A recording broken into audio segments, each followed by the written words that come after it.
Well, today's episode, we're going to review more on the Wednesday Night War. So, we're going to see who had the better show, better matches, better storylines between AEW Dynamite and NXT. All of that will be reviewed and discussed on this episode of Deleted Wrestle Zone.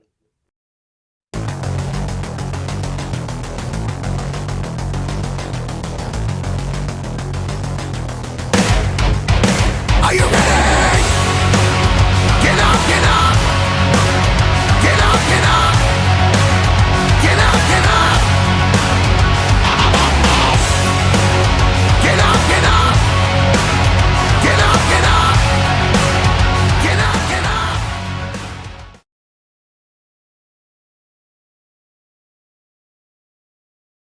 Welcome, everybody, to Deleted Wrestle Zone. All things that it's pro wrestling from AEW, NXT, New Japan Pro Wrestling, Impact Wrestling, the National Wrestling Alliance, various promotions, matches, wrestlers, and championships. I'm your host, Jay right here. So, as you know, we're just done with this week's Wednesday Night War. So, let's get started with the viewers and the ratings. As you know or don't know, the ratings from both shows are now going up.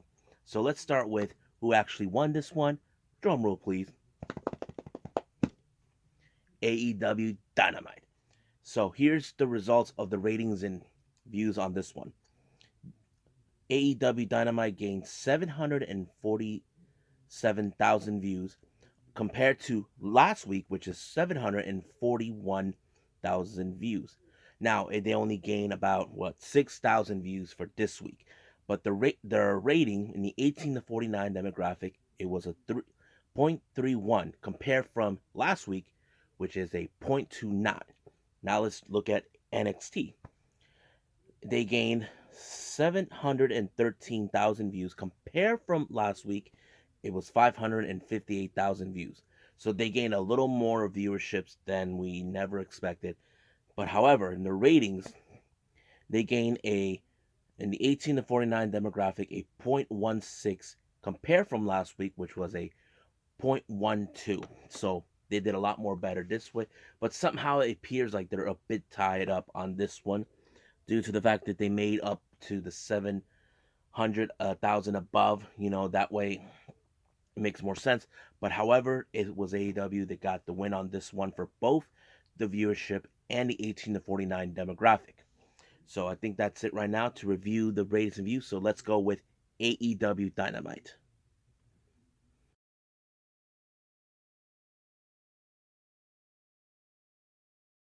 All right, so we got AEW Dynamite. It started out with a tag team match between TH2 or the Hybrid 2 taking on Hangman Adam Page and Matt Hardy. Now, you could assume that there is something going on with Matt Hardy for the past couple weeks. Now, we knew right from the start that he was up to no good. Once again, he picked up the victory, but however, things got a little interesting. Apparently, Hangman Page kind of set up a match with Matt Hardy at Revolution. Now, if Matt Hardy lose all of the royalties or whatever or profits that Hangman Page gets goes directly to him. So basically, Matt Hardy will not get any of that percentage. So he accepted. But however, he was ambushed by Isaiah Cassidy dressed up as the Jaguars mascot, Jackson Calhoun. And then, of course, the Hybrid 2 helped.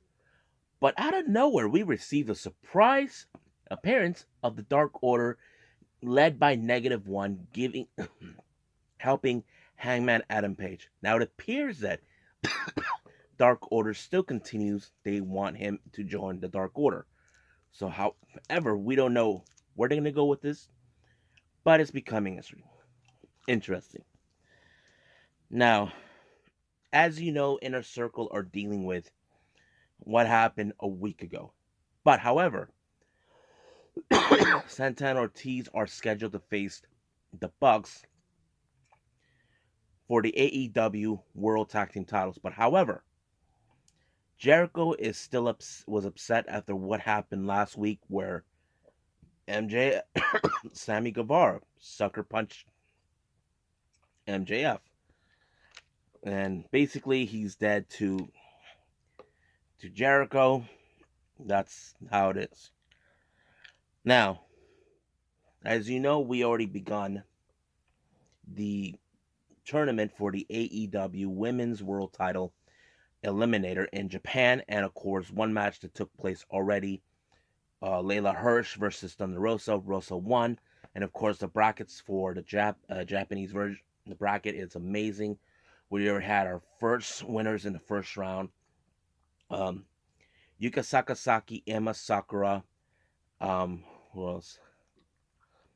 Ryo Mizunami, and of course Aja Kong. Now we continue more with the American flag. This time we have the NWA Women's World Champion Serena Deeb taking on the first and former AEW Women's Champion Rio. I mean, it's great that she's back. I know some of you fans missed her. I mean, we missed her too. But if you get a chance to see her, she did make appearances with Got to Move Pro Wrestling and Stardom while she was stuck there because of the restrictions. But it was great to see her. But I have to say, this match was unbelievably good. It kind of showed, okay, we see Serena Deeb, who is a tough cookie. You know, we know she's tough. But Rio, with her size, she's determined to win. And of course, it ended with her. So she won her match. But however, the opponent for her that she has to face in the semifinals is none other than La Mera Mera Thunder Rosa. So let's see what happens then. But it did reveal that on Monday they will continue more on the brackets for both sides, for the women, for the women in the US side and the Joshi wrestlers on the Japanese side on YouTube on Monday. So stay tuned for more. I will review those on that very day. Now, next match we have Orange Cassidy along with Chuck Taylor taking on Chaos Project member Luther along with Serpentico. Basically, everybody, you know how Chaos Project operates. They even attacked Chuck Taylor to wind him down, but however, it wasn't enough. And you guys can guess that Freshly Squeezed won his match as always. But I was kind of expecting, what's his name, Miro, coming out to attack them after what happened at the wedding. But no, it didn't happen that way. Now, after what happened to Darby Allin last week, Sting made a promise that he was going to call out the Team Taz, but however, Taz, his son Hook, and Brian Cage came out calling him out. Hobbs and Ricky Starks were nowhere to be found. I thought it was a trap, but it turns out it wasn't due to the bad weather because of what's going on. However, Sting tried to attack Cage, but Hook comes out. But out of nowhere, Sting got powerbombed by Brian Cage, leaving a message that he will end him. And I think people are practically shocked at a guy for his age, for 61 years old, who took a bump. I mean, yeah, I know, it's crazy. Now, the main event was already set between Kingston and his family taking on Archer, Moxley, and Phoenix. Kingston kind of explained the reasons why he wanted this match. Basically, these are matches that he cannot forget to let go. As you know, his reasons with Archer was because of what happened in All Out, where what's his name, where he claims he wasn't tossed out of the ring during the elimination match, even though the referee said he did. Then Phoenix, Kingston said that he never wanted him in the family. He wanted his brother. And of course, Moxley, some guy that he always loses. So basically, that's the reason. Now, let's get to the AEW World Tag Team titles between Santana Ortiz versus the Young Bucks. And of course, watching this is the Bucks' parents, um, Papa Buck and of course Mama Buck, were right there watching. I mean, it makes you feel like they're years ago when they started wrestling that kind of changed things, you know. But it was a good match. Now, you would have assumed Santana Ortiz would have won that match, but however, it did not. Somehow the Bucks beat the odds, but however they were attacked by the inner circle to send a message to the Bucks knowing that they will beat them. But however, in the back, you see Don Callis, that weasel, along with Kenny and the Good Brothers watching. Now, Don Callis, we all assume we know what he's trying to do, but Kenny was more concerned of helping his friends. But Don Callis was trying to keep him away from them. So he sent the Good Brothers to help. And then Jericho got in the face of Papa Buck. So big mistake right there, Jericho.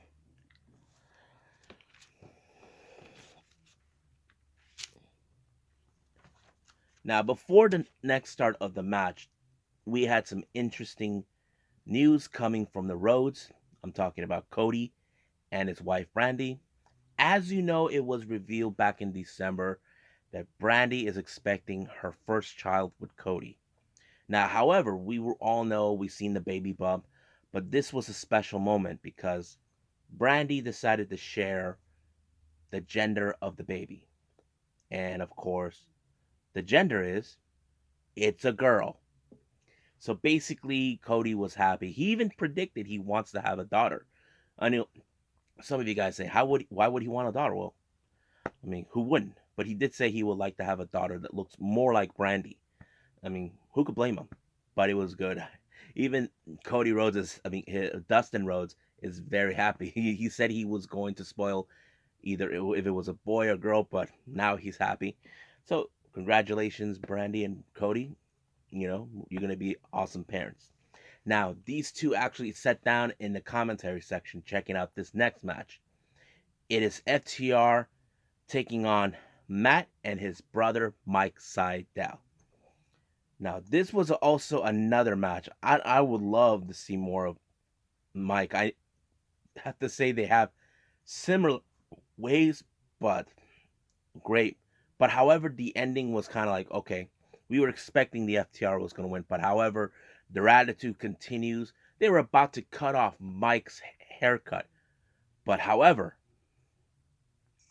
lights turned off. You see Luchasaurus' mask laying around, the one that doesn't have the horns. And all of a sudden, Luchasaurus, Jungle Boy, and Marco Stunt attacked them. And this time, Luchasaurus has a new mask with much better horns. So, what does this mean? This feud between both of these guys, both teams, is going to go all the way. Maybe, hopefully, to Revolution. Now, before the start of the match, the main event, Moxley had some harsh words he had to say. He's talked about Kenta. He's well aware that he has to face him on the 26th of February for the IWGP United States Heavyweight title that he has to put on the line at New Japan Strong. And then, of course, he still has his sights on Kenny. As you know, he wants Kenny after he stole the title, but you know, Don Callis, he's saying that he beat him fair and square. That's always been the case. And now we get to the main event, which was Eddie Kingston, the Butcher, and the Blade, along with the Bunny, taking on Archer, Ray Phoenix, and Moxley. I have to say, I didn't expect these three individuals, Phoenix, Archer, and Moxley, get along. And I feel like, you know what? Build a faction with these guys, along with Pac and Penta. It's a good way to put that. I have to say, call them something. You know, treat them like a gang, which is really fun. The match was amazing. But however, it was Moxley that picked up the victory, but he was attacked by none other than Good Brothers. Then Kenny said that, of course, he will get his rematch at Revolution, but however, the stipulation is rather bizarre. Barbed wire explosions. I don't know. And now I saw this with someone commenting on Twitter saying that it looks like they're treating like ECW. Well, yeah, I mean, it's not the first time. Even MLW did the same thing. But however, Kenny took out Moxley with the V trigger on multiple occasions. So it ended right there. We'll see what happens next week. So let's move on right now with the fallout in NXT.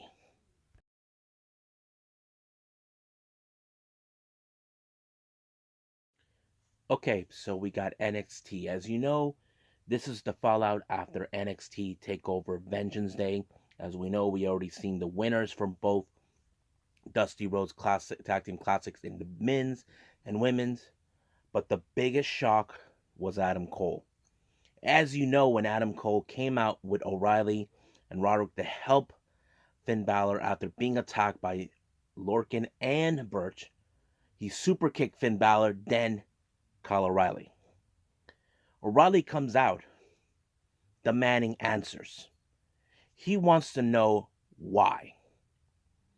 Now, it is obvious that maybe for two. One, Kyle O'Reilly, his name is being etched as him and Balor had the best match of the year of 2020, which is true. The first match was good, so was the second. And of course, maybe Adam Cole must feel a little jealous. But here comes Roderick Strong trying to keep the peace. But Kyle O'Reilly, it's not that he didn't trust Roderick. He feels that whatever he has to say, he wants answers. That's all he wants. And Finn Balor, of course, thought in his mind that the whole thing was a setup, but it wasn't. I mean, O'Reilly wants answers from Cole. He wants to know why. What's his deal? But of course, Balor was attacked by none other than Pete Dunne and the tag team champions, Birch and Lorcan. So, but however, they were able to leave. But however, this came after that it was later revealed by general manager William Regal that there was going to be a six-man tag team match between Dunn and the NXT tag team champions against Balor, Roderick Strong, and Kyle O'Reilly. Before that, it was revealed there was a reason why he set up this match. We were supposed to have the match between Santos Escobar and Karrion Kross, but Santos, who believes that he has all the time in the world, refused to be in the match. He's saying, under my time. But William Regal threatened him, saying if he doesn't show up next week, he will be suspended indefinitely.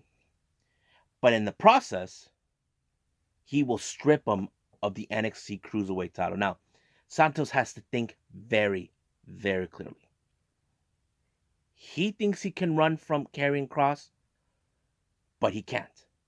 Regal's not going to tolerate with him trying to pretend that he thinks he knows everything, that he has the right to decide when he wants to wrestle. No, not on your time, Santos. It's on Regal's time. So we'll see what happens next week. But after that, as you know, there was a very interesting message sent by Scarlett and Karrion Kross. You see, they know for a fact that Santos cannot escape time. But sooner or later, he gave them two options. One, show up next week and be done with it. Two, you don't show up, but in the process you lose it, he will still come after them. So Santos has no other choice. So if I was you, Santos, think clearly. So that's what I liked about it. Basically, they're progressing now the storyline where Santos is being the arrogant fool who claims that he's the ruler of the NXT. He can do whatever he wants, whenever he wants, but not on Karrion's Kross time. That's the way it goes. Now, we have an interesting women's tag team match consistent of the Way members, Indy Hartwell and Candice LeRae, against Shotzi Blackheart and Ember Moon. Now, the match was very interesting, but however, a mysterious van that was familiarized by the commentators show up.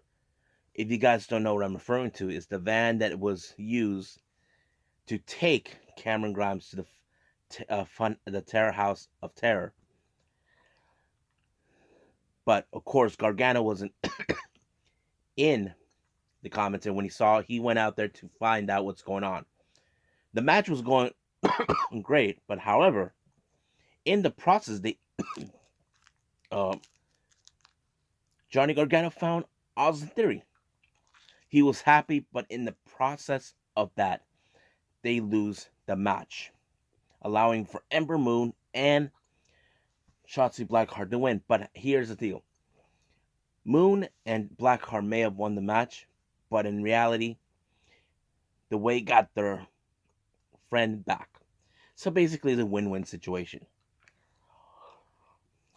Now, because of what happened this past Sunday at Takeover, we received an unexpected video from Pat McAfee.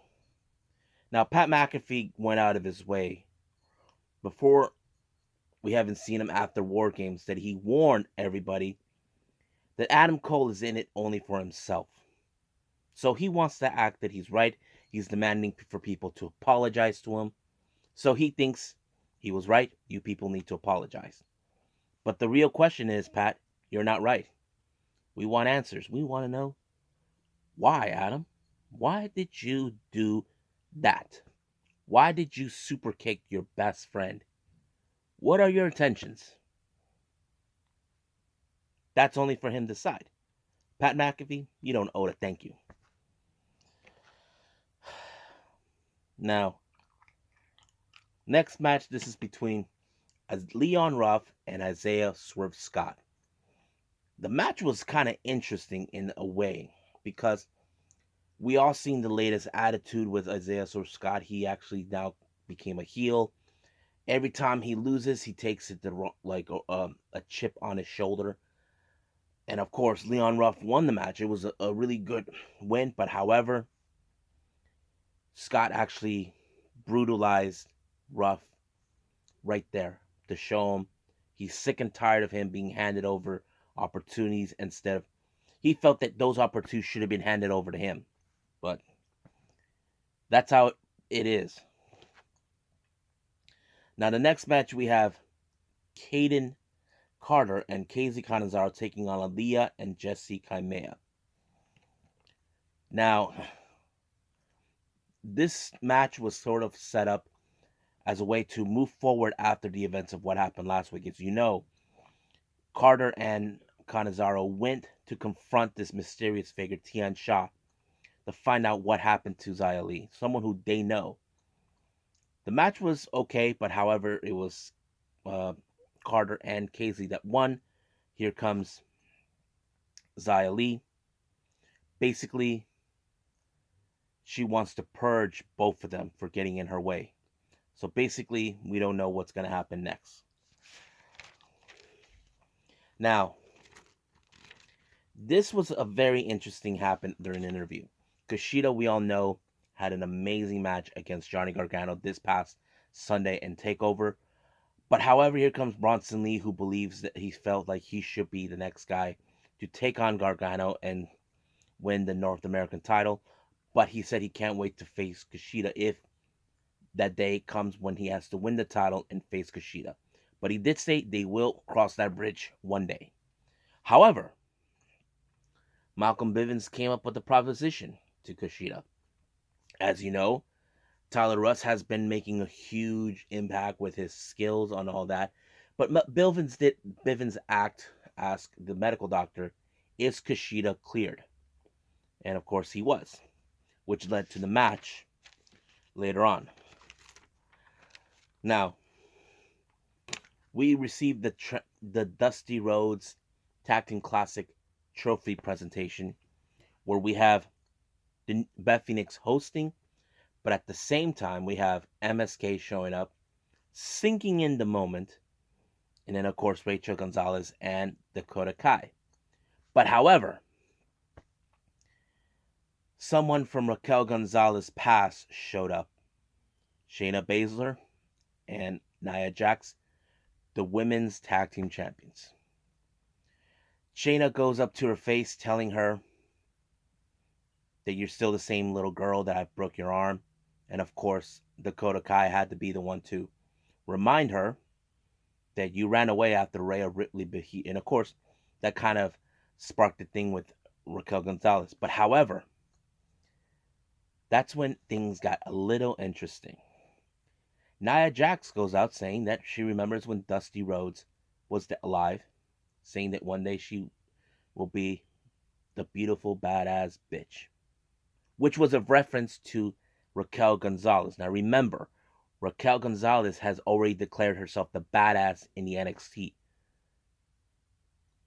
And the thing is, it hurt her knowing she never got the chance to meet Dusty Rhodes, which was kind of like ironic. He wasn't there to guide you.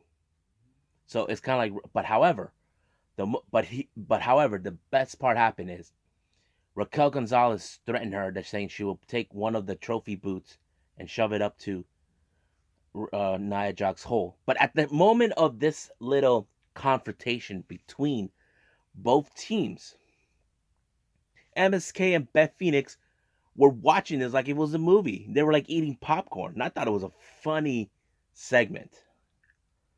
I thought it was too funny. But they did state they will take this fight on the 3rd of March, NXT territory. And I can't wait to see it.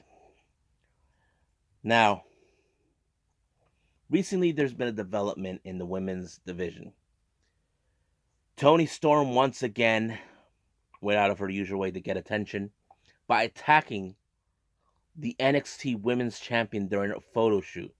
Toni Storm is determined to dethrone Io Shirai. Now she goes out running her mouth saying that she did the same thing to various people. Now, if you guys don't know this, it was in fact Toni Storm that defeated Io Shirai in the Mae Young Classic. So basically, she's saying, I can do it again. I strip of Rhea Ripley of her title. I can do the same to you. So basically, this thing with her and Io Shirai is not done.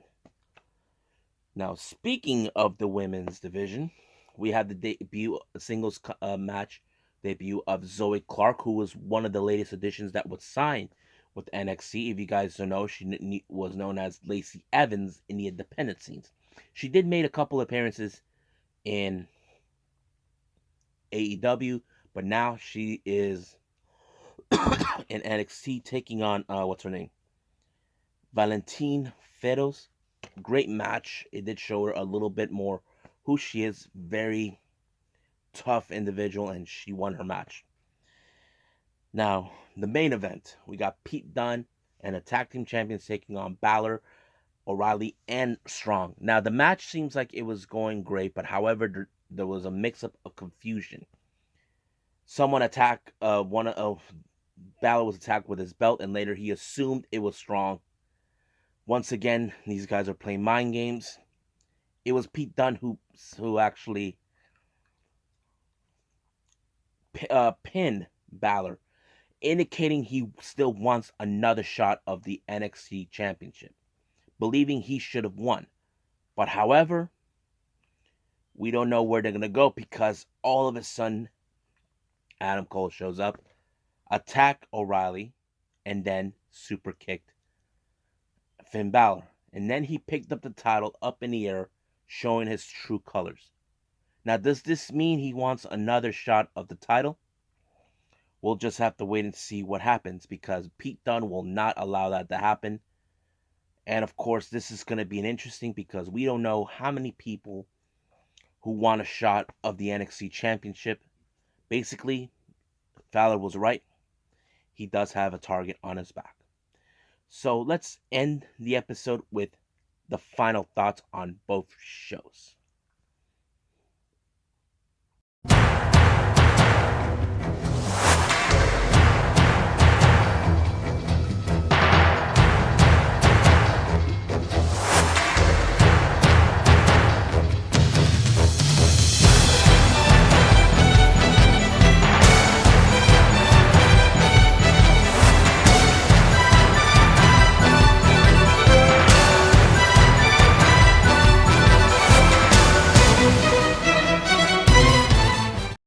Okay, so here's my final thoughts on both shows. They did pretty good. Good on the progressing side of the story, building up AW building up stories to lead up to Revolution, which is a good thing because we need to build up. Um, NXT did the same thing. I mean, the story with Adam Cole is probably the best part because there's still unanswered questions. I think that people want to hear that led to this. Like Kyle Riley wants answers why he do it, and of course Adam Cole may not say, but we did saw the intentions, what he's gonna do. I mean, pretty good matches they both had, of course. With I have to say the match with Rio and Serena that was the best because it was good. Because you probably ask yourselves like, how much ring rust does Rio have? Rio doesn't have any ring rust. If you guys have been following or for a while, I've been mentioning Rio has been wrestling in Japan.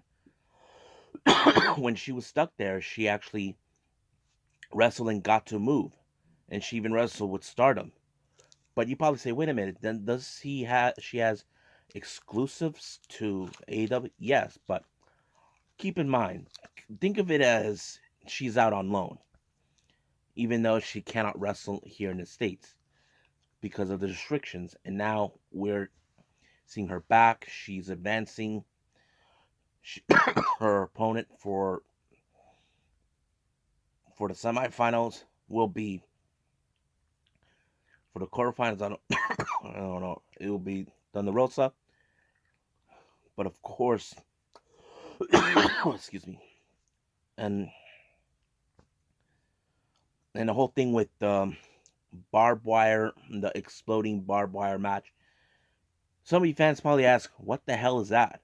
If you guys aren't familiarized, this is something that is well known and documented in certain matches, mostly in Japan.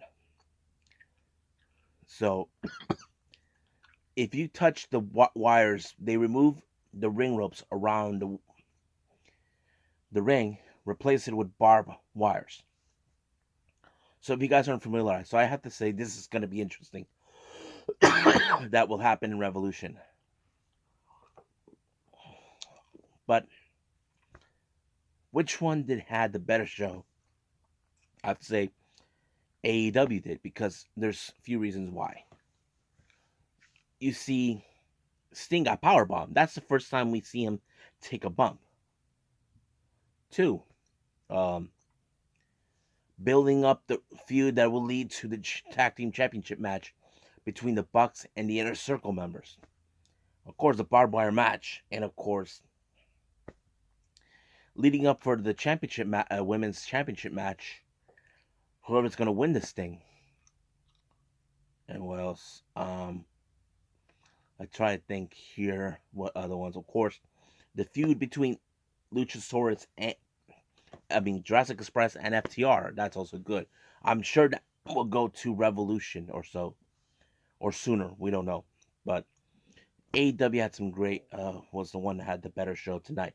NXT did a lot better for themselves with the story wise, and I'm okay with it. I know that there has been a lot of criticism with NXT with the story things, but they're getting there. But we'll see what happens in the upcoming weeks. So I'm ended here for now. So I'll see you guys in the next DWZ time, DWZ channel. So goodbye and have a nice day. Bang.